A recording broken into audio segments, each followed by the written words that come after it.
Welcome to P U the Oxford of East. ये video हमने full admission detail, वैसे full admission detail कुछ होता नहीं है। आप लोग जो सारे प्रोसेस में लगे हुए हैं वही फुल एडमिशन डिटेल है, मगर फिर भी शुरू में कुछ मैसेज आए कि आप है जो फुल एडमिशन डिटेल बताइए। उसके बाद फिर कुछ और मैसेज आए तो हमने सोचा और ये याद भी किया कि जब हम फर्स्ट ईयर में एडमिशन के लिए अप्लाई किए थे तो हमें भी छोटी छोटी बातों पे बस सोचते रहते थे कि आगे क्या होगा, आगे क्या हो गया। तो मुझे लगा कि इस पे बनाना चाहिए वीडियो, और बहुत सारे मैसेज जो आए थे उसी के जवाब में ये जो वीडियो है हम बना रहे हैं। और दूसरी बात ये कहना चाहते हैं कि जो अभी प्रेजेंट डे का जो स्टेटस है, जो इतना बड़ा जो डेवेस्टेटिंग और सैवेज थिंग हुआ है, और इसी में थोड़ा हम वीडियो नहीं बना पा रहे थे और थोड़ा पर्सनल काम से भी बिजी थे। और ये इस यूट्यूब में वीडियो बनाने का तो सोच में आ ही नहीं रहा था, बस यूट्यूब पे वीडियो देख रहे थे कि ये भी स्टेटस क्या है हाथरस का। तो इसमें थोड़ा हमें जो बिजी थे, और आप लोग को भी ये देखना चाहिए as a responsible citizen. You have to see all these things that what is happening around your country, so that's why I am little bit busy, but right now I am making this video for all of you. अब आते हैं topic पे। You apply for Patna university. तो सबसे पहले start करते हैं कि आप है जो सोचते हैं कि आपको पटना यूनिवर्सिटी में अप्लाई करना है। आप है जो बैचलर ऑफ आर्ट्स के लिए करते हैं, आप मास्टर डिग्री के लिए भी करते हैं, लेकिन इसमें हम है जो क्लास 12 से निकलने के बाद जो भी बैचलर डिग्री के लिए जो अप्लाई करते हैं उन्हीं के लिए ये वीडियो हम है जो बनाए हैं। तो आप है जो बैचलर ऑफ आर्ट्स के लिए अप्लाई करते हैं, बैचलर ऑफ साइंस के लिए अप्लाई करते हैं, बैचलर ऑफ कॉमर्स के लिए अप्लाई करते हैं, और कुछ सेल्फ फाइनेंस कोर्स भी होते हैं जैसे बीएमसी, बीबीए, बीसीए वगैरह वगैरह, तो वो सब के लिए भी अप्लाई करते हैं। उसके बाद देखते हैं कॉलेज क्या क्या रहता है। तो कॉलेज होता है बैचलर ऑफ आर्ट्स के लिए पटना कॉलेज, बीएन कॉलेज और मगध महिला सिर्फ लड़कियों के लिए। फिर उसके बाद करते हैं बैचलर ऑफ साइंस। तो बैचलर ऑफ साइंस के लिए Patna science college, Bihar national college और मगध महिला कॉलेज, ये 3 हो गया। बैचलर ऑफ कॉमर्स के लिए वाणिज्य महाविद्यालय एंड एमएमसी। तो एमएमसी हमारा भी सिर्फ लड़कियों के लिए है, ये तो पहले भी मैं बोल दिया। और वाणिज्य महाविद्यालय बैचलर ऑफ कॉमर्स के लिए लड़का लड़की दोनों के लिए है। अब बात करते हैं कि जब आप अप्लाई करते हैं, जब आप सोचते हैं उसके बाद फिर अप्लाई करते हैं, तो यही सारे आपको ऑप्शन मिलते होंगे जो अभी ऊपर मैंने बताया, कॉलेज और स्ट्रीम। अब बात करते हैं कि जब अप्लाई करते हैं तो एक कॉलेज के लिए 600 लगता है। और यहाँ पे मैंने स्टोरी लिखा हुआ है क्योंकि मैं आपको बताना चाहता हूँ। मुझे किसी का कॉल आया था, उन्होंने बताया कि उन्होंने 3 कॉलेज अप्लाई किया था। पटना कॉलेज, वो आर्ट्स से बैचलर ऑफ आर्ट्स के थ्रू अप्लाई किए थे, पटना कॉलेज पटना, उसके बाद Bihar national college, BN college और मगध महिला कॉलेज एमएमसी। उन्होंने 1800 दिया था, जबकि अगर वो बस सिर्फ 2 मैक्सिमम है। जो मैं यही बताना चाहता हूँ कि अगर आप अप्लाई करते हैं, खैर अब तो सब अप्लाई कर चुके हैं और अब रिज़ल्ट का इंतज़ार कर रहे हैं। बैचलर ऑफ कॉमर्स का निकल भी चुका है, बी और बीएससी का है जो कल या फिर परसों में निकल जाए। तो मैं ये कहना चाहता हूँ कि आप मैक्सिमम 2 कॉलेज के लिए अप्लाई करें, और मिनिमम भी 2 ही कॉलेज के लिए अप्लाई करें। लड़का के लिए तो वो फिक्स है, 2 ही कर सकता है, उससे ज़्यादा कर नहीं सकता है। पटना कॉलेज या पटना साइंस कॉलेज है, उसके साथ बीएन कॉलेज। लेकिन लड़कियों में 3 ऑप्शन आ जाते हैं और तीनों अप्लाई कर देती हैं, तो उतना ज़्यादा करने का ज़रूरत नहीं होता है। अगर आपका जो मेन है, जैसे साइंस के लिए पटना साइंस कॉलेज है और आर्ट्स के लिए पटना कॉलेज, अगर इसमें नहीं है तो आपका एमएमसी में सीट पक्का है। एमएमसी का कट ऑफ लड़कियों के लिए सबसे कम रहता है। मतलब अगर पटना कॉलेज ये सबको मिला लिया जाए तो लड़कियों के लिए अगर सबसे सेफेस्ट रहता है तो एमएमसी रहता है। अब आगे चलते हैं कि आपने अप्लाई तो कर दिया, फिर आपका एंट्रेंस एग्ज़ाम होता है, पीयू सेट। तो उसमें है जो पीयू सेट में आप है जो आपका कुछ मार्क्स आता है, 100 में से कुछ आया। सेल्फ फाइनेंस का 200 का भी रहता है, लेकिन यहाँ पे सेल्फ फाइनेंस का नहीं, मेन स्ट्रीम का ही बस बात कर रहे हैं। सेल्फ फाइनेंस का भी सारा प्रोसेस सेम ही है, और सेल्फ फाइनेंस में भी जो थोड़ा अलग प्रोसेस होता है वो भी इसमें डिस्कस किया हुआ है। तो 100 मार्क का जो आप आएगा, बैचलर ऑफ आर्ट्स या फिर bachelor of science, bachelor of commerce, तीनों में है जो 100 मार्क्स का है, उसमें आप कुछ स्कोर करते हैं। और वो स्कोर है जो आपको, जैसे बैचलर ऑफ कॉमर्स का सबको पता चल चुका है और बीए बीएससी का बचा है, तो वो स्कोर आपको पता चलेगा। लेकिन वो बस आपको स्कोर उस दिन पता चल जाएगा और आगे ज़्यादा कुछ नहीं हो। फिर कुछ दिन बाद आपका है जो कट ऑफ रिलीज होता है, और उससे पहले है जो आपके मोबाइल पे मैसेज आ जाता है ईमेल या फिर फ़ोन के थ्रू।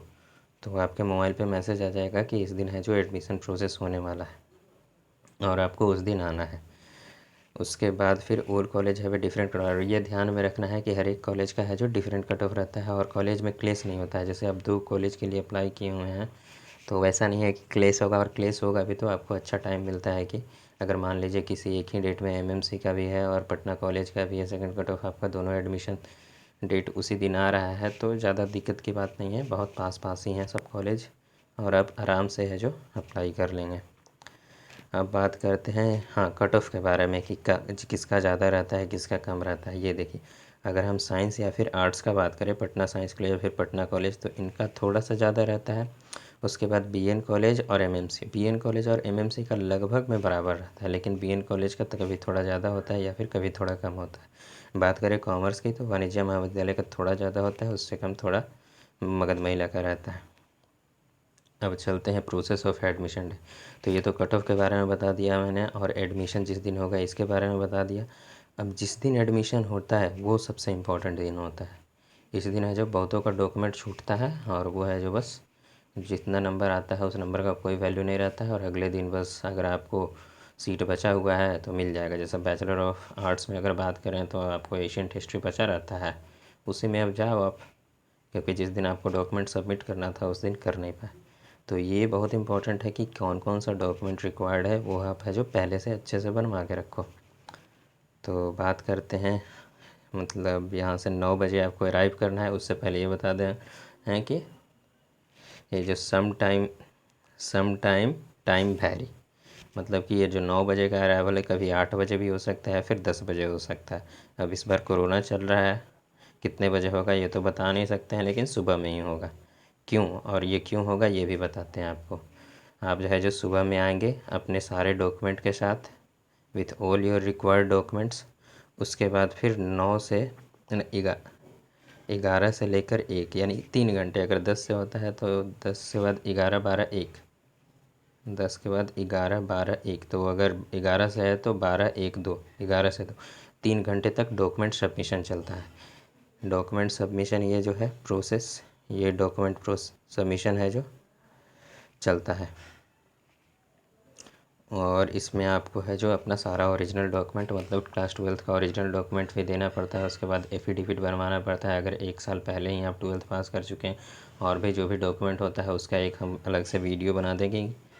और हर एक जो भी कट ऑफ वाले वीडियो हमने अपलोड किया है उस सारे में मैंने ये डॉक्यूमेंट क्या क्या लेना है ये बहुत अच्छे से बताया है। आप है जो वो सारे डॉक्यूमेंट है जो अच्छे से बनवा करके रखिएगा और फिर आप डॉक्यूमेंट है जो सबमिट कर देते हैं ये 3 घंटे में। फिर आपको 1 से 1.5 घंटे 2 घंटे तक आपको रुकना पड़ता है। उसके बाद है जो आपका सबसे मेन इम्पोर्टेंट, ये सब भी इम्पोर्टेंट काम ही है, अगर ये नहीं होगा तो फिर कुछ नहीं होगा।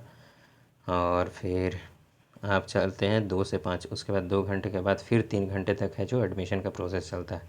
तो उसमें आपको यह जो वो एडमिशन प्रोसेस होता है वहीं पे आपको लिखना होता है ऑनर सब्जेक्ट कि आप कौन से ऑनर्स करना चाहते हैं। तो बैचलर ऑफ आर्ट्स में आप English Hindi social science psychology history geography polity economics state mathematics भी आता है बैचलर ऑफ आर्ट्स के थ्रू। तो ये सब है जो आप अप्लाई करते हैं अपना ऑनर्स सब्जेक्ट। अब उसके साथ सब्सिडरी है जो चुनते हैं, दो सब्सिडरी रहता है आपका। एक ऑनर्स पेपर रहता है जो 200 मार्क का होगा, सब्सिडरी 100 मार्क का होगा। और आपका हिंदी है जो 50 नंबर का कंपलसरी रहता है। ये जो हिंदी है आपका 50 नंबर का कंपलसरी रहेगा। आप चाहें तो हिंदी 100 नंबर का भी ले सकते हैं, लेकिन अगर आप हिंदी 100 नंबर का लेते हैं तो इंग्लिश आपको 0 नंबर का मिलेगा, मतलब इंग्लिश नहीं मिलेगा।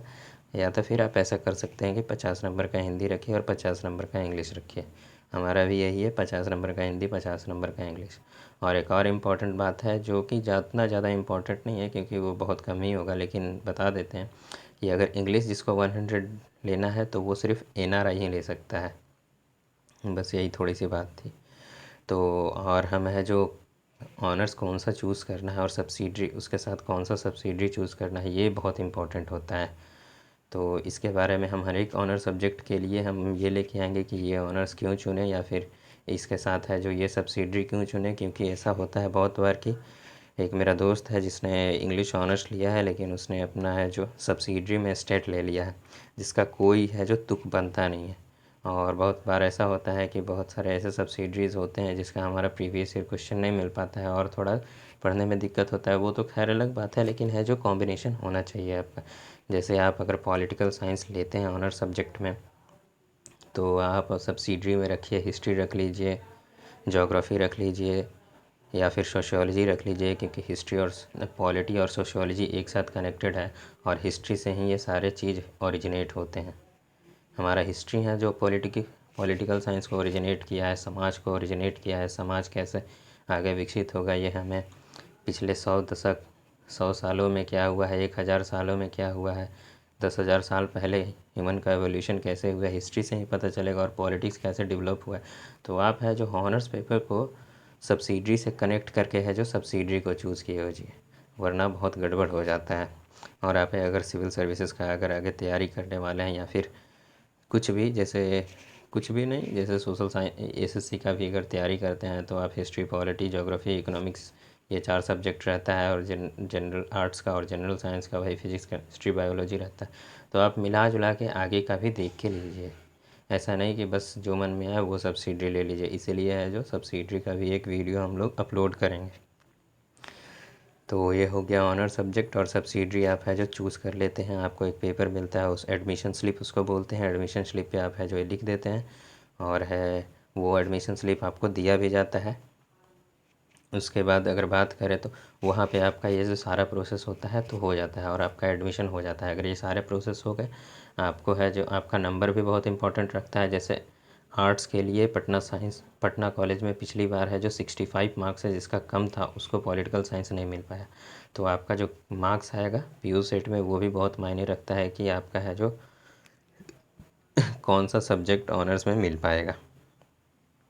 तो ये सब है जो ये सारी चीज़ों की जानकारी हम आपको टाइम टू टाइम देते रहेंगे। और ये भी जो ऑनर सब्जेक्ट क्यों चुने, इसका जो हर एक ऑनर सब्जेक्ट का जो वीडियो लाएंगे उसमें ये भी बताएंगे कि इसके लिए कितना कट ऑफ मिनिमम रिक्वायर्ड है।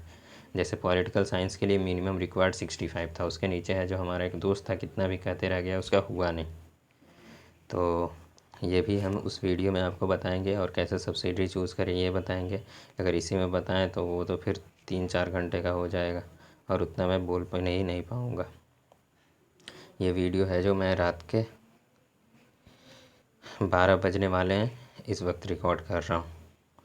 तो और उसके बाद फिर अगर ये सारे प्रोसेस हो गए, तो जो रेगुलर कोर्स है जैसे bachelor of arts, bachelor of science, तो ये समझ लीजिए कि एडमिशन हो चुका है। लेकिन अगर आपका सेल्फ़ फाइनेंस कोर्स है, तो सेल्फ़ फाइनेंस कोर्स हो गए जैसे बीएमसी, बीबीए और बीसीए, तो इसमें है जो वीवा होता है। तो उसमें कुछ ज़्यादा खास नहीं होता है, वो बस आपको बैठाया जाता है डिपार्टमेंट में, बुला करके आपसे पूछा जाता है क्वेश्चन वगैरह कुछ आपके सब्जेक्ट से रिलेटेड, और हो जाता है। तो यही बस उसके बारे में। वरना रेगुलर कोर्स का अगर इतना हो गया तो आप समझिए है जो एडमिशन हो चुका है। उसके बाद देखिए एडमिशन कंप्लीटेड हो गया आपका, फिर आपका है जो इंडक्शन प्रोग्राम होता है, इंडक्शन क्लास होता है, उसमें आप जाते हैं, जिसमें आपको है जो फर्स्ट डे ऑफ क्लास होता है आपका, सारे लोग से मिलते जुलते हैं, दोस्त बनाते हैं, वो हो जाता है। फिर उसके बाद उसी दिन या फिर उसके अगले दिन आप है जो ओरिजिनल डॉक्यूमेंट है जो आपको दे दिया जाता है। आप कभी भी जाके जिस एडमिशन काउंटर में आपने एडमिशन करवाया था, वैसे एडमिशन पटना कॉलेज का अगर बताएं तो काउंटर नंबर 6 पे होता है ये सारे प्रोसेस। तो ओरिजिनल डॉक्यूमेंट है जो आप वहाँ से जाके वापस ले लीजिए, आपको आराम से वापस कर दिया जाएगा। और जो भी ओरिजिनल डॉक्यूमेंट है उसका थोड़ा आप लेमिनेशन करा के रखिएगा, क्योंकि उसमें पिन मारा जाता है। एक किसी भी एक लड़का या फिर लड़की का जो डॉक्यूमेंट रहता है तो बहुत सारा हो जाता है, उसको पिन मार के रख लिया जाता है। तो आप क्या करें हैं जो लेमिनेशन करवा के रखें अपने सारे डॉक्यूमेंट, ओरिजिनल डॉक्यूमेंट्स को। उसके बाद फिर वही आप डॉक्यूमेंट वापस ले लिए, आपका इंडक्शन क्लास हो गया, आप है जो पटना यूनिवर्सिटी के स्टूडेंट हो गए। यही है जो फुल एडमिशन प्रोसेस है। और आप लोग भी है जो सोशल एक्टिविटीज़ में रहते हैं या नहीं रहते हैं तो मुझे पता नहीं, लेकिन रहा कीजिए, क्योंकि हमें रहना चाहिए, हम इस देश के नागरिक हैं। और आगे चल के हमारी पे ही इस देश का जिम्मेदारी आने वाली है। अब देश का नहीं, लेकिन कुछ अपना दायित्व ही बनता है as a citizen of India. बस यही कहना चाहते हैं, और लाइक कीजिए, शेयर कीजिए, सब्सक्राइब कीजिए for more update related to the Patna university. Thank you, have a nice day.